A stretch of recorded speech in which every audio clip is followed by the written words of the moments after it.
A man built a fallout shelter in his home to protect against nuclear bombs. While showing it to his wife, their house was suddenly destroyed. Jack thought it was a nuclear explosion and immediately sealed the shelter door, setting a 35-year timer lock since radiation takes 35 years to dissipate. But they didn't know the explosion was actually from a plane crash. When his wife asked about food, Jack wasn't worried at all. He'd already stocked the shelter with 35 years worth of supplies. They had no concerns about utilities, and there was even a large storage area. All supplies were specially made with a 35-year shelf life. There was also a TV, though they couldn't see the outside world. The movie collection was enough to last Jack 35 years. As days turned into years, the family adapted to shelter life. Their son grew up underground, and before they knew it, it was their son Nick's 35th birthday.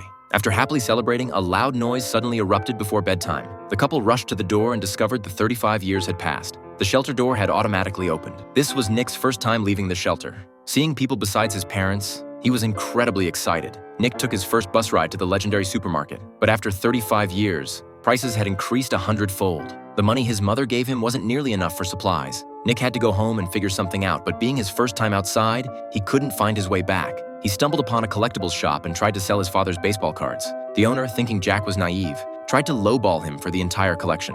Innocent Nick thought the owner was being helpful, but employee Annie couldn't stand seeing him cheated. She exposed her boss, telling Nick each card was worth $10,000. The furious owner fired Annie on the spot. Nick was instantly smitten with this kind-hearted girl. He followed Annie to thank her and asked for help finding a place to stay. As thanks, he offered Annie one of his baseball cards. For the money's sake, Annie agreed to take him to a hotel. The next day, feeling guilty, Annie found Jack again. She returned his valuable card, but Nick felt responsible for her job loss and wanted to compensate her. Jack asked Annie to help sell the cards and use the money to buy needed supplies. Worried she might refuse, Nick will give her $500 as a reward. Annie agreed. Soon after, Jack sold all the baseball cards and bought a truck full of supplies. On the way home, Nick casually mentioned he wanted to find a girlfriend. Annie thought he was sweet and innocent and agreed to help him look. That evening, Annie took him to a party. While Annie was planning how to help Jack, a girl suddenly approached him. They went to dance together. Seeing Jack didn't need her help, Annie angrily left the party. As Annie was about to drive away, Jack appeared beside her car. He startled her so badly she fell to the ground. Back home, Annie stormed to her room, but Nick carefully tended to her injuries. Watching this gentleman before her, Annie completely fell for Jack. Soon Nick had his own girlfriend.